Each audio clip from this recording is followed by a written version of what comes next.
দাম্পত্য জীবনে শান্তি আসার জন্য স্ত্রীর অনেক কিছুকে হজম করা শিখতে হয় স্বামীর। নবী করিম সাল্লাল্লাহু আলাইহি ওয়াসাল্লাম জীবনে অনেক ঘটনা ঘটেছে। আয়েশা রাদিয়াল্লাহু তাআলা আনহা ঘরে ছিলেন, তিনি তার নিয়ম ছিল যে স্ত্রীর ঘরে থাকতেন, রান্না বাড়া তিনি করতেন।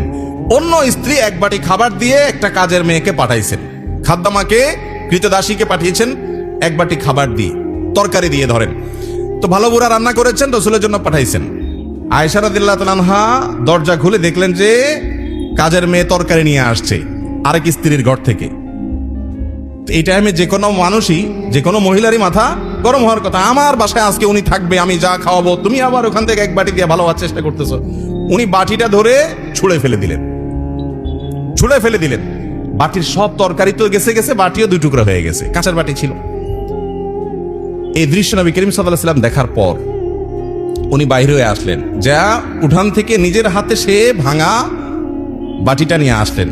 আনার পর একই শেপের একই ধরনের আরেকটা বাটি এই ঘরেও ছিল, আসলে তার ঘরে। ওই খালি বাটিটা নিয়ে কাজের মেয়ের হাতে দিয়ে বললেন, এটা নিয়ে ওই বাসায় চলে যাও এবং খবরদার মুখে তালা, এখানে কি ঘটেছে এর কোনো কথা বলা যাবে না, শুধু বাটিটা সেখানে ফেরত দিবা। ওখানে বাটিটা ফেরত দিছে।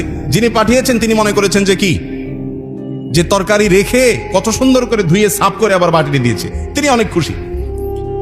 এই হাদিস বর্ণনা করার পর কোন মুহাদ্দিস, কোন হাদিস বিশারদ, কোন হাদিসের শেষে এটুকু অতিরিক্ত বর্ণনা করতে পারেন নাই যে নবী করিম সাল্লাল্লাহু আলাইহি ওয়াসাল্লাম আয়েশা রাদিয়াল্লাহু আনহাকে ডেকে দুই চারটা ধমক দিয়েছেন।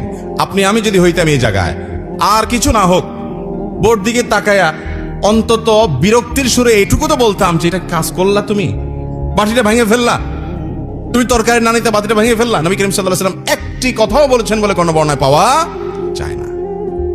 দাম্পত্য জীবনে শান্তি আসার জন্য স্ত্রীর অনেক কিছুকে হজম করা শিখতে হয় স্বামীর, আবার একইভাবে স্বামীর অনেক কিছুকে হজম করা শিখতে হয় কার? স্ত্রীর। আজ আমাদের সমাজ ব্যবস্থায় ভোগ ভোগ ভোগ, ত্যাগের কোনো নাম নিশানা নাই, যার কারণে সবর কেউ কাউকে প্রতি করতে রাজি না। দাম্পত্য জীবনের শান্তির জন্য এই সবর এবং শুকর যা আল্লাহ তাআলা দিয়েছেন সেটার উপরে শুকরিয়া আদায় করার মানসিকতা থাকতে হবে, না হলে কোনোদিনই আপনি শান্তি পাবেন না।